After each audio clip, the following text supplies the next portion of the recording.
Dear Dartmouth Local members, thanks for this opportunity to connect.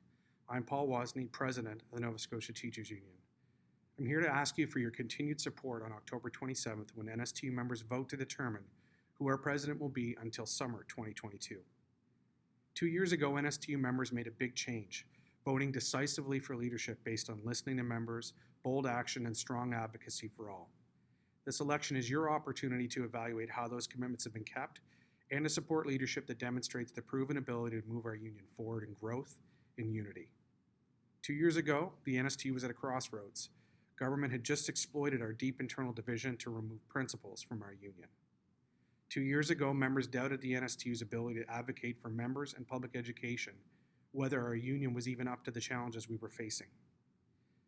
2 years ago, we were facing major financial issues that stood to impact the services, programs, and resources we have come to value in our union. Pressures like these can paralyze an organization like ours.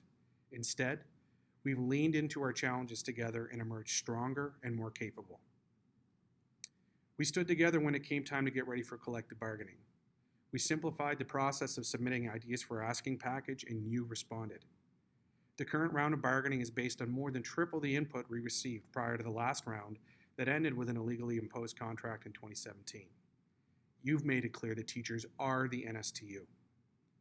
We stood strong together for school-based specialists when government unilaterally tried to remove them from our ranks.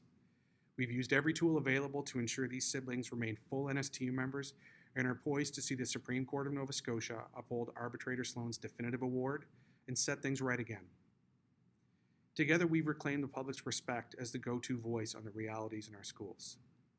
By featuring dozens of frontline members since 2018, our first-hand stories have helped transform the public's perception of our union and working conditions. Coupled with a consistent presence from the president that's clear, strong, and reasonable, our voice is trusted when it comes to public education. Rather than playing catch-up, we've forced the government to play defense. We've shown how reallocations actually mean cuts for many. We've connected with parents and union allies to create pressure and debunk government doublespeak. In 2020, we drive the discussion on public education. We've emerged as key champions when it comes to child poverty.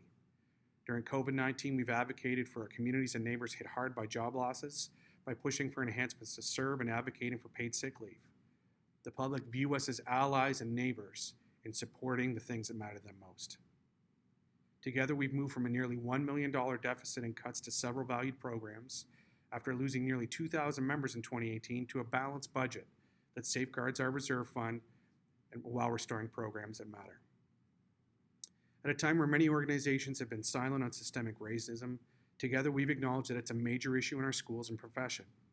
Together, we're engaged in an anti-racist participation process and are working to define our journey towards being a more just union and profession by partnering with African Nova Scotian, Black, and Indigenous members and leaders.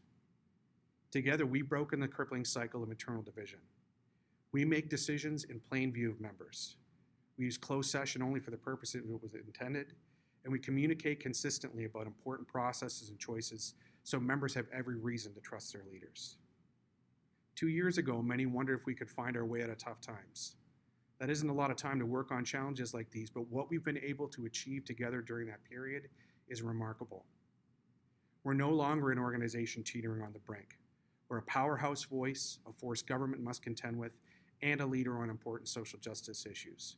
We have purpose, hope, and solidarity. I didn't make gimmicky promises or point out all past wrongs to get elected. I made commitments about how I would lead and work with others, and I've worked tirelessly to keep that word to you ever since.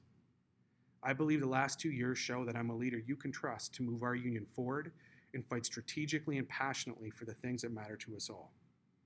Serving as president continues to be an honor for me, one I don't take for granted. I know the only reason I have this opportunity is because of support from members like you. Your faith, confidence, and solidarity is what unites us and has helped us achieve an incredible turnaround. There's more to do. We have a collective agreement to reach, we have schools-based specialists to protect and support, and we have vital personal and shared work to do in becoming an anti-racist organization and profession. The good news is that we can do it together. On October 27th, I'm asking for your continued support so we can carry on the good work we're doing together and strengthen and improve our union, our profession, public education, and our province. Thank you.